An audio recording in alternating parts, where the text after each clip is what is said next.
Welcome to Immigration Review, your weekly source for immigration case law updates and insights.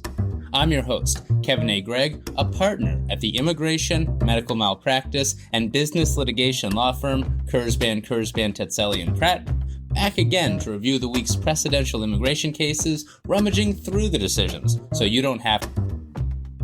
This podcast is sponsored by Serenade e-Immigration. Simple question for you folks. Does your case management system actually make work feel easier for your team? Or does it just rearrange the same tasks in complex checklists? The latest article from e-Immigration breaks down the non-negotiables paralegals and attorneys expect from their software, like better intake, fewer duplicate entries, and clearer workflows. If your team is feeling the weight of your casework, this is worth a read. Find it at get.eimmigration.com/IRP or click on the link in the show notes. This podcast is also sponsored by Gonzalez & Gonzalez Immigration Bonds. Immigration attorneys. Once you've secured a bond, let Gonzalez & Gonzalez take it from there. In business and family-owned for 75 years, Gonzalez & Gonzalez helps other families post immigration bonds quickly, easily, and with full support every step of the way. Sure, you can post directly with DHS, but that means no guidance, no help when something goes wrong, and a 4 to 6 month wait for a refund. With Gonzalez & Gonzalez, families get hands-on help throughout the entire process and typically get refunds within 1 to 2 weeks of receiving the I-391 notice. Tired of being the point of contact for every bond question? Let Gonzalez & Gonzalez take those calls. They'll handle the paperwork, the system issues, and the family's concerns, so you can focus on what really matters, winning the case and helping your clients stay in the country. You can reach Gonzalez & Gonzalez at 833-409-9200. Their fee? Just 2% plus $40, and for bonds of $10,000 or more, they can defer the fee and deduct it from the refund. Financing options? They've got those too. Give Gonzalez & Gonzalez a call, check them out at immigrationbond.com, or click on their special link in the show notes.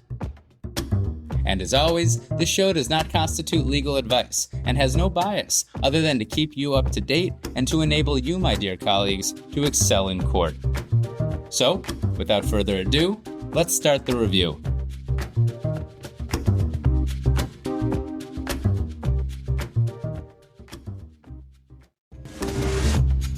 Good morning. My name is Kevin A. Gregg, and this is the news.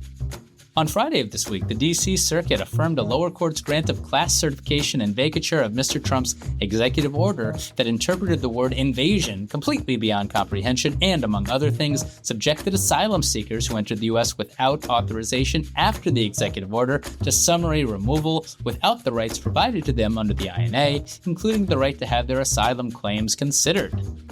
It's a 120-page decision with a concurrence and dissent that I did not read. I'll do it when the Supreme Court inevitably does something, I suppose, because the Washington Post's take is that this reopens the border in compliance with the INA. Good luck reading all that, Ira, Chris, Eddie, and Liz. That D.C. Circuit case was a big fight with lots of important litigators and amici, including legal errant with ACLU, Melissa Crow and her team, and many, many others. Heck, even some law students. Keep up the fight, guys. Also this week, the en banc Fifth Circuit issued a standing decision late Friday night and set aside a district court injunction that had been affirmed by a panel, thereby permitting an anti-immigrant Texas law to go forward. That Fifth Circuit en banc decision will surely have significant implications unless and until the Supreme Court steps in. Also, special shout out to Rekha and Michael Sharma Crawford. I hope your pen and sword litigation training kicked butt. Congrats on another successful year, and to all your awesome faculty, attendees, and volunteers. Also, if you've got some spare time, the temporary protected status case for Syrians and Haitians, of which Kurzban, Tetzeli & Pratt is a part, will be heard by the Supreme Court on April 29th.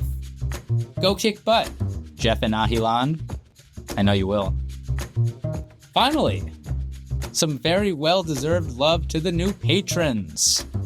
Thank you, former immigration judge Cheting Chen and Colin Abnett, for your generosity.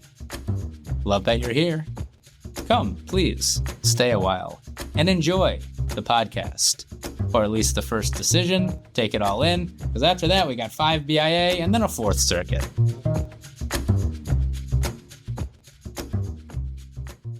Our first case is Lopez Martinez v. Blanche, published by the First Circuit on April 23, 2026.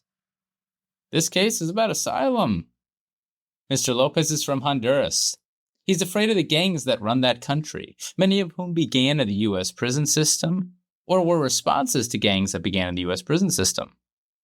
It's a religion-based infused claim as well. He's an evangelical Christian who tried to convert Mara 18 and MS 13 members. Dangerous calling, but someone's got to do it.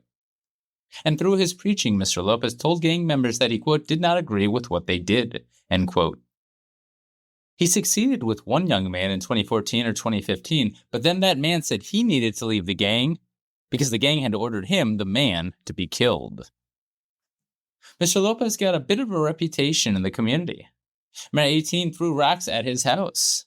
Then they shot at him from a bus stop in 2017. Gang members would throw rocks at them while they all left church, that is, Mr. Lopez and his congregants. And one gang member told Mr. Lopez's sister, quote, she was just a lying preacher and that soon she would see what would happen to religious people, end quote. A pastor in another town was murdered. Mara 18 flipped it on Mr. Lopez and tried to recruit his son. When Mr. Lopez confronted the gang, they pointed guns at him and said they'd kill him and kidnap his son. Mr. Lopez believed reporting this stuff to police would only make it worse because the police were corrupt and worked with the gangs. The country condition evidence submitted below supports all this.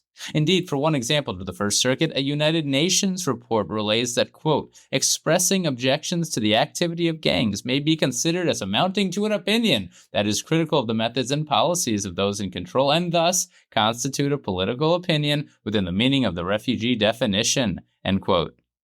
How direct do you want, guys? Not enough for the immigration judge, who first concluded that actually Mr. Lopez wasn't credible.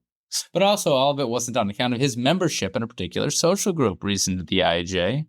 Religion not mentioned at all, which is a little odd, no? The IJ construed the particular social group as, quote, law-abiding citizens, end quote, or Mr. Lopez's, quote, family unit, end quote. And I guess I'm not alone on being a bit confused. Quote, critically, the IJ did not address Mr. Lopez's claims based on political opinion or religion, end quote. The BIA affirmed, assuming credible testimony, but no protected ground. Unlike the IJ, the BIA addressed political opinion, which that's a bit weird too, right? No religion discussion either from the BIA, it would appear. The First Circuit didn't like it. Because here's the thing about political opinions, quote, political opinions may be intertwined with ostensibly non-political issues, so that evaluating what constitutes a political opinion for asylum or withholding of removal purposes involves a complex, a contextual factual inquiry into the nature of the applicant's activities in relation to the political context in which the dispute took place, end quote. Nuanced and inquisitive analysis in the near categorical rule against anti-gang type political opinions that you're about to hear next from the BIA, which really is quite remarkable, having all occurred in the same week. Now, for a political opinion claim, the non-citizen must establish that he actually holds a political opinion. But for an imputed political opinion claim, all that matters is that the persecutor thinks he does. And so please keep this in mind as you listen to the BIA decision I'm going to do next. Quote, even if Mr. Lopez's political opinion claim rested only on resistance to gang recruitment, which it did not, and he asserted a broader claim based on gang opposition, the BIA was wrong to adopt a categorical rule that such resistance can never constitute a political opinion, end quote. Why is that? Well, because, quote, in certain locations, gangs may take on a quasi-governmental role such that opposition to them is similar to opposing a government, end quote. Now, in the next case you'll hear, the BIA tethers this inquiry to a non-government entity like a gang being a, quote, de facto government, end quote. But that new standard categorical rule from the BIA that you'll hear in the next case already seems bad law in the first, quote, whether a particular gang constitutes a political entity or only a criminal one is, of course, a question that is highly context-dependent and fact-intensive, end quote. Opposition to gang recruitment and gangs generally can be a political opinion that gets a non-citizen asylum in the First Circuit, flat out. The court distinguishes its prior decision, Ramos-Gutierrez, episode 221, and even more importantly, the BIA's seminal gang case matter of SEG. Matter of seg stands only for the proposition, quote, that political opinion claims based on resisting gang recruitment must be substantiated with evidence of the opinion or an imputed opinion, end quote. Please do remind the BIA that, First Circuit. Heck, matter of MEVG kinda already said that explains the court. If you can establish a nexus to an actual or imputed political opinion and subsequent persecution by a gang, you should win, states the First Circuit. Joining the Second, Third, Fourth, and Ninth Circuits at a minimum, the First Circuit rejects what the BIA essentially holds in the next case, and states that, quote, resistance to gang recruitment or opposition to gangs, end quote, can constitute a cognizable actual or imputed political opinion. It's all fact-intensive, yes, but in such intensity shines us, the immigration bar. Quote, successful applicants will submit persuasive evidence showing 1, that they possess a political opinion or that the gang attributed a political opinion to them, and 2, a connection between the gang conduct at issue and the actual or imputed political opinion, end quote. Probably need to remand here to the immigration judge, notes the First Circuit. By the way, the court punts again on whether to enter the circuit split regarding the different nexus standards for asylum and withholding of removal. Not stopping there, the court gave a page to religion. Religions do at least a page, right? The IJ and the BIA essentially ignored the claim, and they can't do that. The IJ flat out ignored it, and the BIA provided, quote, lip service, end quote. Don't do that either. Especially when Sang-Yeop Kim, Gilles Bissonnette, Chelsea Eddy, and the team at the ACLU of New Hampshire end up with the case on petition for review. Congrats, guys, and welcome back to the pod. Many more folks on this, so here are all your flowers. Irene C. Friedel of the PAIR Project. In addition to Nathan P. Warecki of Nixon Peabody LLP on brief for the roundtable of former immigration judges and appellate immigration judges. They were here on amicus. And good on you, Nixon Peabody, for standing by your values in the face of an unconstitutional executive order trying to intimidate Big Law against helping immigrants. Not done yet. Adam J. Kessel and Fish and Richardson PC on brief for immigration law professors at amicus, as well as Sabrina Ardalan and Harvard Immigration Refugee Clinical Program on brief for AILA and the Center for Gender and Refugee Studies, also on amicus. Hey, Sang-Yeop, you need to teach me how to get an amicus army to support my petitions for review. Should you do so, I, in turn, will teach you how to Dougie. And that is Lopez Martinez v. Blanche.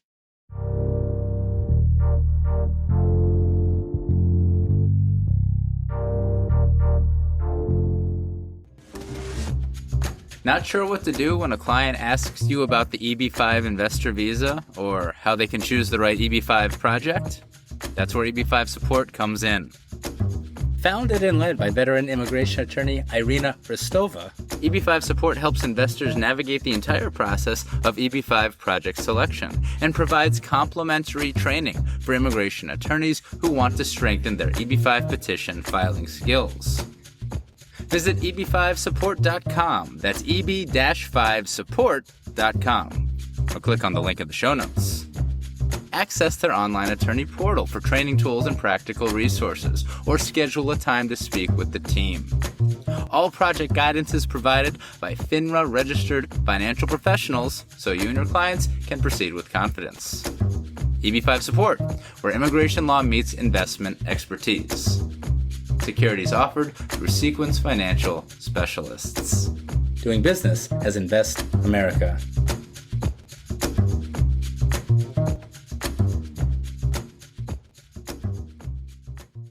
Cases from the BIA this week. 5! My God. Never let them tell you again that an administrative agency can't do anything. The first one is matter of DGEA and NGGE.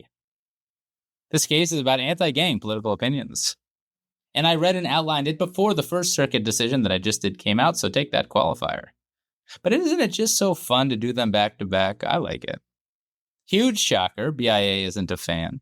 And as I've already discussed significantly, the decision took quite a few hits in the First Circuit after only a few days of existence. Tough life. So again, BIA doesn't think gang stuff is political, right? But am I misremembering? Don't I recall the first President Trump using the presidential bully pulpit to accuse the Speaker of the House, Nancy Pelosi, of being a political supporter of MS-13? I must be misremembering, because otherwise that would seem a strong indication that pro- or anti-Salvadoran gang opinions can be political. Unmentioned by the BIA, that. It's a very long decision.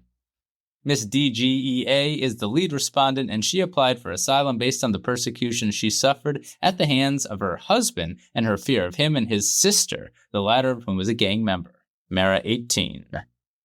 Same gang that we just talked about, different country. The asserted political opinion was, quote, opposition to the Maras and their activities as the de facto government of El Salvador, end quote.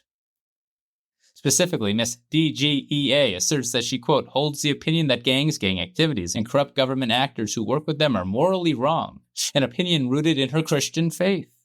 She contends that she manifested such a political opinion by avoiding gang activities and specifically resisting and avoiding gang ties. She also contends that because she considers gangs in El Salvador to be political actors, resistance to gang activity is an overtly political act, end quote. The BIA doesn't see it. The First Circuit might. But to reject it, the BIA takes us on their tour of asylum law. Political opinion is, of course, one of the 5 protected grounds, but it's not further defined by the INA. The definition of a refugee at U.S. law begins in 1980 with the Refugee Act. Thank you in large part to Ted Kennedy, if I'm not mistaken.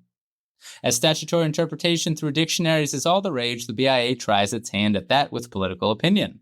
Quote, when the Refugee Act was enacted, Webster's Dictionary, 1979, defined political as of or relating to government, a government, or the conduct of government, of relating to or concerned with the making as distinguished from the administration of governmental policy, and of relating to or involving politics, and especially party politics, end quote.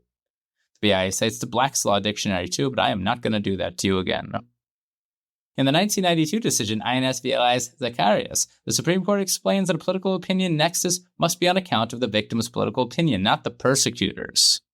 And in that case in particular, quote, the motivation of the guerrillas to expand their membership for political reasons was independent of the respondents' views, end quote.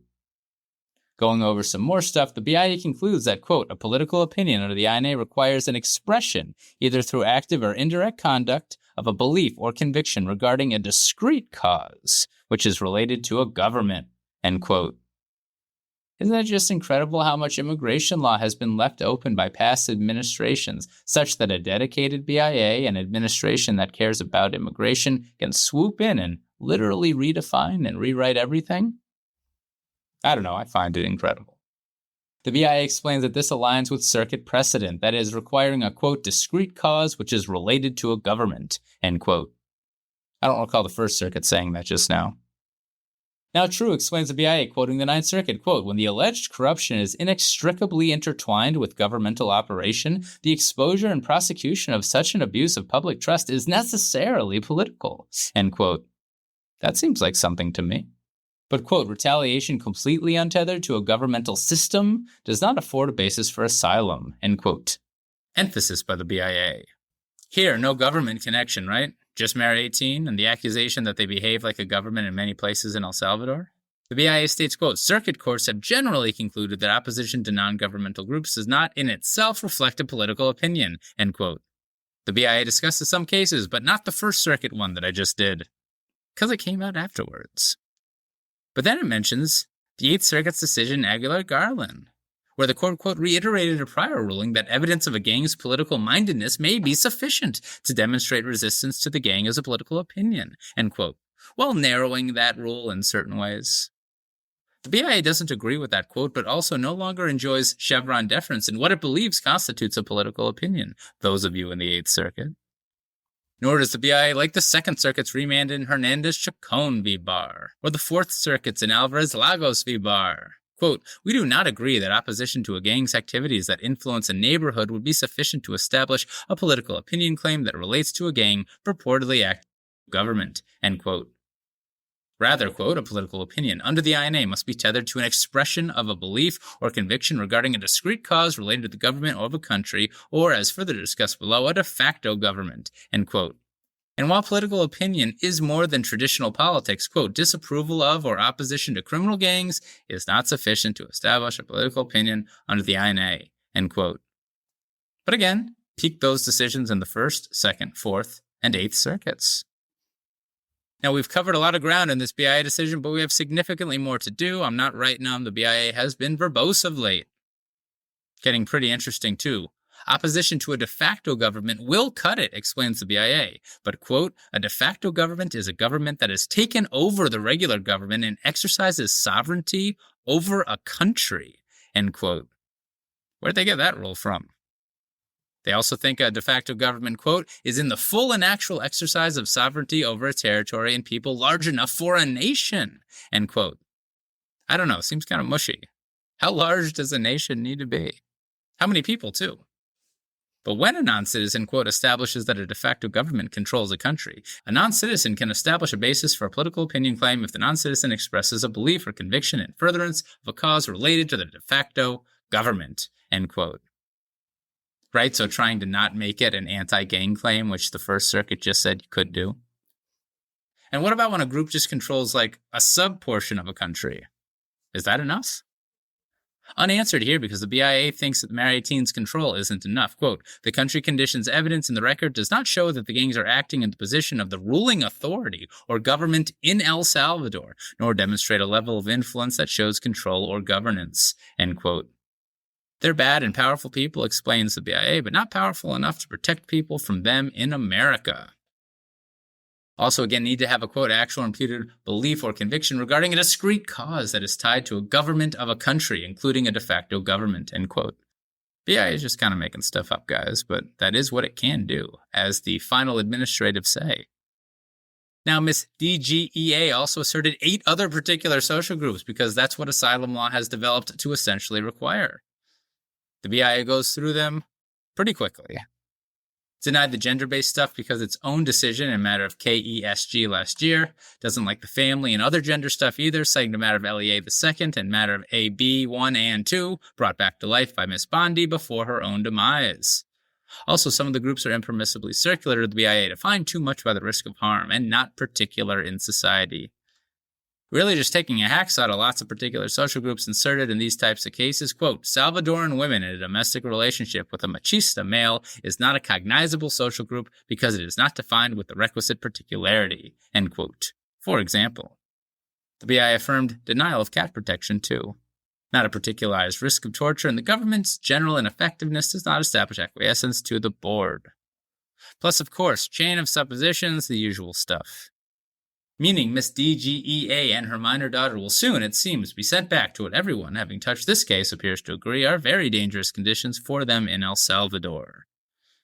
And I was going to shut up, but then I received an email.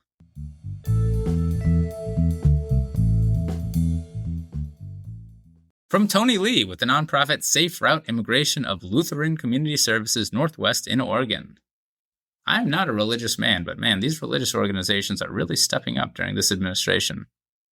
Tony wrote me before the First Circuit rejected much of the BIA's thoughts on this gang political opinion asylum claim with his own surreal observation. Tony writes that on the very same day that the BIA issued this decision, the BBC published an article relaying that El Salvador has initiated a mass trial against 486 members of MS-13, charging them with, among other things, quote, rebellion for attempting to maintain territorial control to establish a parallel state, end quote. Writes Tony, quote, the timing of the decision is almost comical, end quote. Agree, though, not funny in the traditional sense. Link in the show notes. And thanks a bunch, Tony. And that is matter of DGEA and NGGE.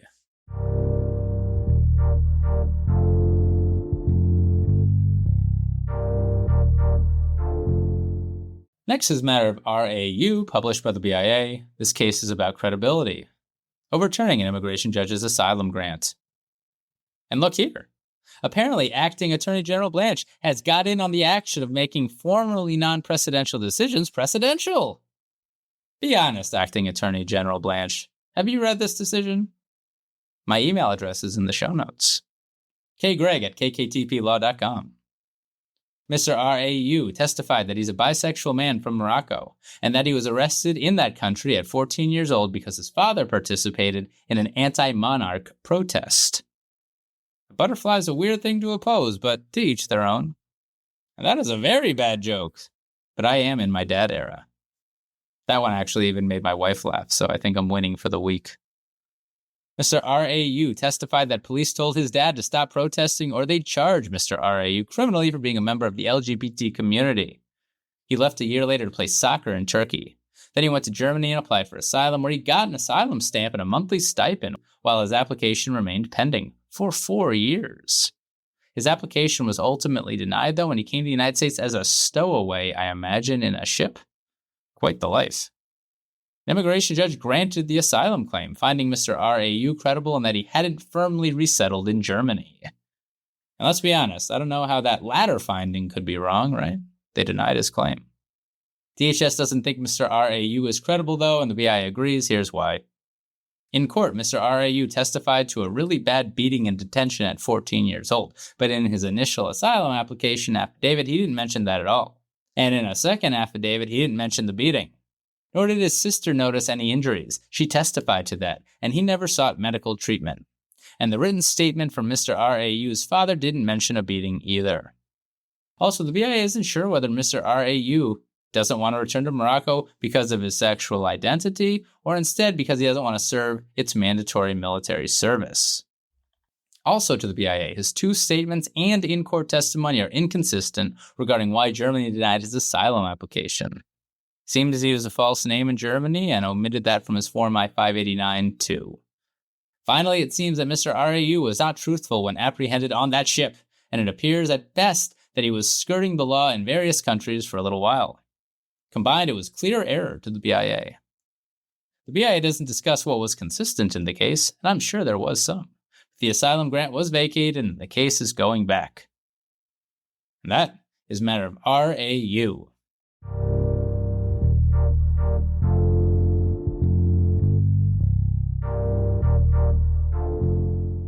Matter of I&N is next, published by the BIA. Of all cases possible, the acting attorney general has decided to make this one precedential too. What a special case. An IJ granted someone from Cameroon withholding of removal. Huge mistake, explains the BIA in this previously non-precedential decision. Because the BIA believes, like DHS, that Mr. I&N was not credible. Clear error review, so kind of a big deal to overturn the IJ. Now the second time in a row in 1 week, and like almost never happens. But, quote, for instance, the immigration judge failed to explain whether the medical evidence is reliable when there are clear errors in the documents and the respondent failed to provide a plausible explanation. Furthermore, notable inconsistencies include the name of the hospital where the treatment was provided, what treatment the respondent received, and what weapons caused his injuries that were purportedly produced by government officials beating him during prolonged detention. The IJ simply states that she finds the respondent to be a credible witness without providing any further evaluation. End quote. God forbid. BIA doesn't really provide facts here because it was never intended to be a published decision. It just kind of jumps into the analysis that I just did and kind of jumped in myself. But it seems based on a footnote that the BIA also wants IJs to really explain themselves before finding a non-citizen credible. And of course before finding them not credible too, I imagine. I'm sure that would also require detailed findings. Now, the IJ also held that there is a pattern or practice of persecution for those who are considered Anglophone in Cameroon. Reading some recent circuit decisions, you could forgive the IJ for so believing.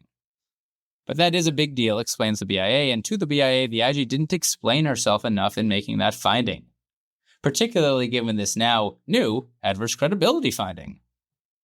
Also notes the BIA, some of Mr. I&N's family members are in Cameroon still, so that should have been considered before reaching a pattern or practice determination. So it was remanded. And I guess nothing technically decided, but the BIA has come quite close. And that is a matter of I&N.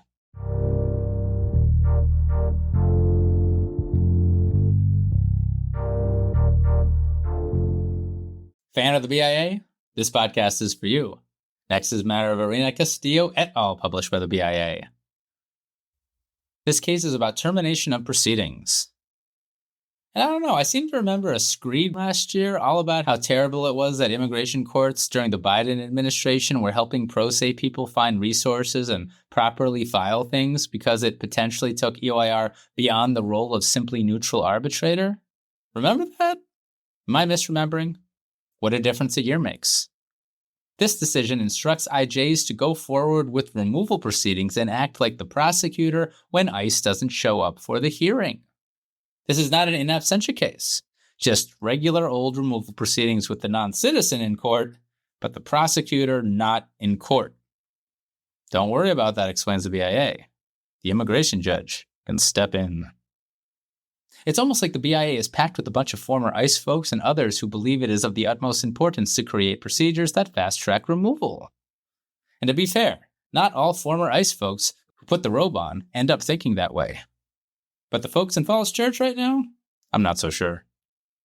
It's a 2-page decision that the acting attorney general loved so much that he wanted to make it precedential after reading it thoroughly.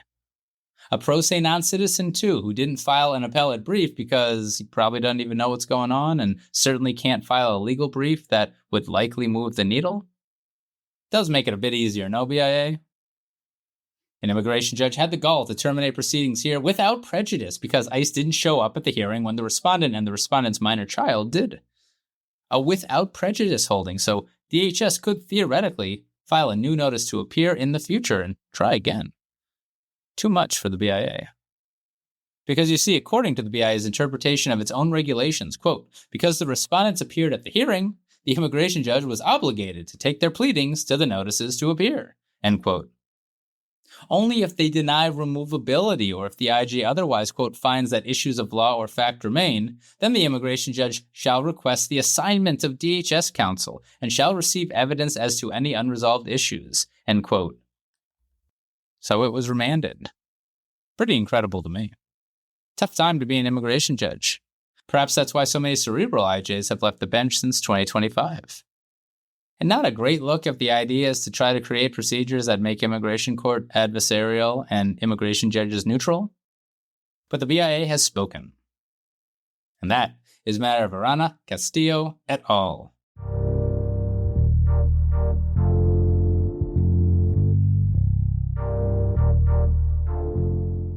We're finally done with the BIA after this case. Matter of Santiago, published by the BIA on Friday.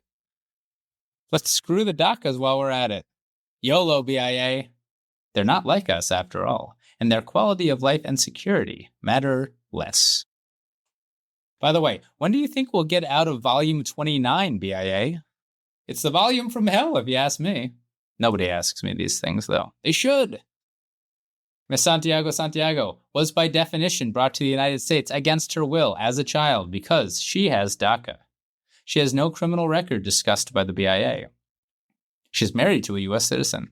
I suspect she's left the U.S. and returned on advance parole because she asked the immigration judge to terminate proceedings without prejudice so that she could pursue adjustment of status before USCIS. DHS, however, noted that an I-130 hadn't been filed yet, which, to be fair, would have been best practice. But still, she literally cannot be physically removed because she has DACA. Does the BIA think DACA's going away soon? The immigration judge terminated proceedings without prejudice, which by definition does not prejudice DHS from trying again, should things go south at the adjustment of status stage before USCIS. In doing so, the IJ relied on Ms. Santiago having DACA and the Biden-era regulation at 8 CFR section 1003.18 D1IIC. A regulation that binds the agency, but which the BIA has attacked at every opportunity since this new administration came to power, which is quite the ivory tower predicament for an administrative law professor to ponder, should they be paying attention. The discretionary termination regulation literally permits termination if the non-citizen has received, quote, deferred action, end quote, among other things, which is exactly what DACA is. Can't wait to learn why I and the IJ were wrong. Not going to learn yet. Quote, DHS filed a motion to reconsider the immigration judge's decision as well as a motion to recuse the IJ from the case based on a purported email from ICE to the immigration judge's spouse, a member of the U.S. House of Representatives, that discussed to the respondent, end quote. The IJ denied both motions. Quite the power couple. Also, why would ICE be emailing the spouse, and why would that be a problem? I mean, I guess maybe if the U.S. House member's spouse was the one emailing ICE about this respondent, but ICE doing it? Weird fact to rely on, that's all I'm saying. And also, Wasn't Ginny Thomas literally emailing White House and DOJ attorneys and Lord knows who else to help coordinate an attempted electoral coup while her husband was deciding cases related to said attempted electoral coup? Did Justice Thomas recuse? It's hard to keep up. Small potatoes, that, anyway. Here, the BIA sent it back and kicked off the judge. Conveniently, the BIA believes that it gets to review de novo whether an IJ correctly terminated proceedings under these circumstances. Not sure that's set in stone. Not quite the same as a traditional discretionary finding by an IJ on relief, for example, but whatever.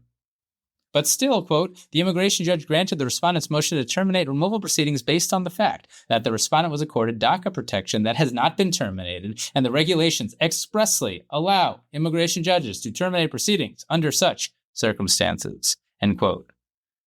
So, well, in a rationale the BIA keeps falling back on that I doubt the Garland people ever thought would be abused in this way, the BIA explains that IJs must also consider, quote, the reason termination is sought and the basis for any opposition to termination, end quote. Here, the IJ did not address DHS's basis for opposition, which was literally, we want to deport people. So kind of implicit, no? Well, quote, we have repeatedly held that a party's interest in bringing removal proceedings to a close on the merits is a persuasive reason to move forward with the case, end quote. Funny how that's not in the regulation, though. And 3 of the 4 citations relied on by the BIA were issued by the BIA last year, and the 4th citation is a Trump 1 case. I'm sure that's a coincidence. So, because the IJ apparently didn't mention this important DHS interest and relied on the literal regulation, the BIA remanded. Doesn't, of course, say that the IJ can't terminate simply because a respondent has DACA, but this is the YOLO BIA, and they're always kind of asking IJs to read between the lines a little bit or you might get fired. Wink, wink. Plus, as I mentioned, to ensure a better chance of getting a removal order, the BIA ordered the case transferred to a different immigration judge. Apparently, in addition to ICE emailing the IJ's Congress member spouse, the spouse, quote, who is a member of the House of Representatives, made a public statement on social media specifically discussing and advocating for the respondent, end quote. The BIA gives the case to another IJ in an abundance of caution. The BIA must, quote, avoid the appearance of partiality or bias and ensure the integrity of the removal proceedings, end quote. Expressing no opinion on what should happen next, the BIA remanded. And that is Matter of Santiago.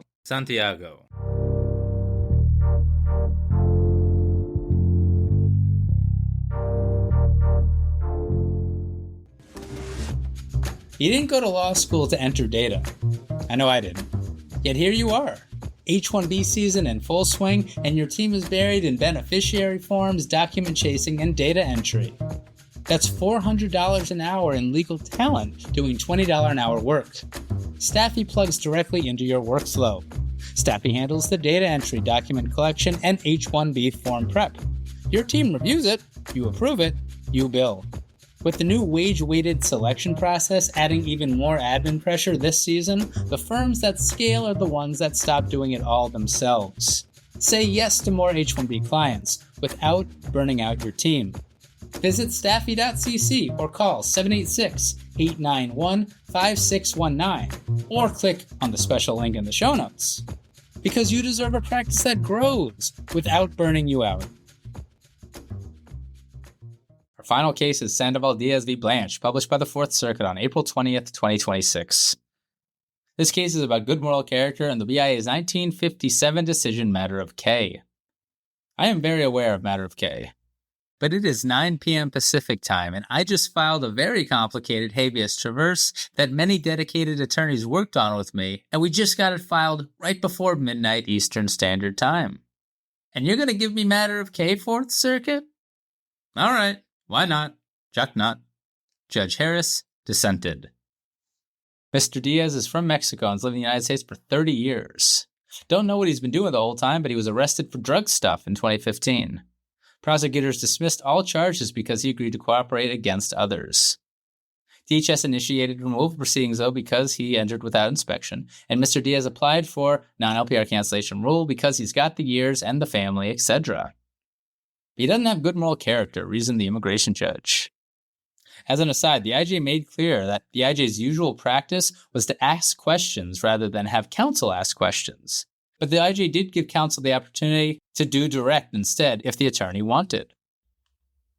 Seems like the IJ went pretty deep into the 2015 drug arrests, surely deeper than I would have done on a true direct of my client.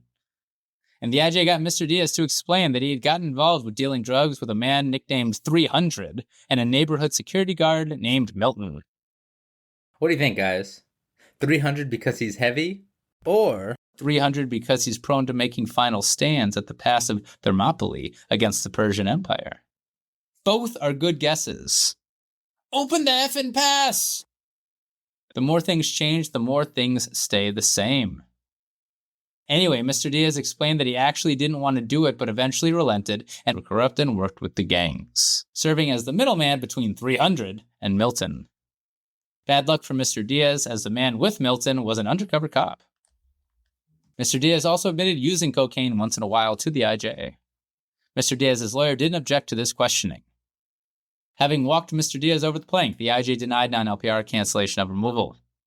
Although I'll concede, tough circumstances for Mr. Diaz and his attorney. Heck, the IJ himself subpoenaed records from state court and held it all against him, notwithstanding his cooperation and the state dismissing everything. Wouldn't be a conviction, right, because there was no penalty? But this is about good moral character. But having built his record, what the IJ did was find that these admissions were sufficient to qualify as a per se good moral character by I&A Section 101F3, admitting to violating a law relating to a controlled substance. The good moral character provision cross-references the I&A Section 212A2AI inadmissibility provision for that. how do you do that, though, with no conviction? Well, that's where matter of K comes in. The provision enshrines certain safeguards to non-citizens admitting things that are then used against them, but the IJ found that he, the IJ, had adequately protected Mr. Diaz's rights before using the admission against him. The BIA affirmed. Put a lot into that attorney not objecting to, it seems, so take note, folks. The Fourth Circuit affirmed. Good moral character is a mixed question of law and fact, meaning the court can review the matter. At least I suppose where the facts aren't contested, as I guess would be the case on a clear record of what Mr. Diaz did and said. As you may have guessed, the main dispute was whether the IJ correctly complied with matter of K. In that 70-year-old decision, A police officer got Mr. K to sign a statement admitting to raping someone, and that was then used against him to order him deported. the BIA reversed. True, back then there were exclusion provisions that are now kind of inadmissibility provisions that were triggered by a mere admission to conduct without a conviction. However, quote, a valid admission of a crime for immigration purposes requires that the non-citizen be given an adequate definition of the crime, including all essential elements, and that it be explained in understandable terms, end quote. The whole point, explains the Fourth Circuit, was to ensure fair play and avoid entrapment of a non-citizen, to prevent them from admitting something they didn't do, I guess. But like the IJ and the BIA before it, the Fourth Circuit majority believed matter of K distinguishable from the instant case. Unlike Mr. K with his deportability, Mr. Diaz had the burden of proof here because he was requesting reliefs. And Mr. K didn't have an attorney, unlike Mr. Diaz. And Mr. Diaz was under oath. Mr. K, in turn, gave an unsworn written statement to a cop. And Mr. Diaz conceded removability, that he was an Iwi. And finally, Mr. Diaz's lawyer could have, but it seems did not, ask follow-up questions, redirect, object, or otherwise try to save his dude. As such, explains the majority, matter of K doesn't even apply here, under these specific circumstances. Seems like kind of a big holding? But also the Fourth Circuit cites to a 2007 Ninth Circuit decision in support under similar circumstances. Now, in the alternative, Mr. Diaz argued that he didn't actually admit that it was cocaine, a federally regulated controlled substance. He also argued that a chemical analysis should have been required. But again, explains the court, he had the burden of proof because it's relief, and he admitted under oath that he delivered and sold cocaine specifically and did cocaine. The Fourth Circuit believes that an IJ should be able to take a respondent at their word when it comes to such stuff. Assuming, of course, that they're not on cocaine. And for all those reasons, Mr. Diaz lost his petition for review. Judge Harris disagrees with the matter of K stuff and would hold that matter of K does indeed apply here. And that is Sandoval Diaz v. Blanche.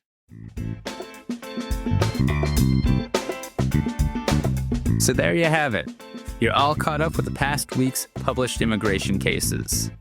I'm Kevin A. Gregg, a partner with the law firm Kurzban, Tetzeli & Pratt, and this has been another episode of Immigration Review.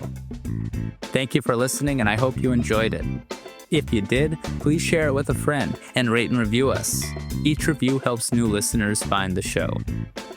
And of course, subscribe to Immigration Review wherever you get your podcasts. If you like what we do and want to become a patron of the show, please check out our Patreon page at www.patreon.com/Immigration Review or click on the link in the show notes. And if you're interested in an official Immigration Review CLE certificate, email me at kgreg@kktplaw.com with your full name and the episode numbers for the 10 shows you've listened to. Also, feel free to email me with questions, comments, or anything at all, and follow the show on Instagram and Facebook at Immigration Review, or send us a tweet at ImReview. That's IMM Review. And you know, we're always interested in hearing listener feedback. Like this review about the episode you just listened to from my very young son. Son, how did you like that episode?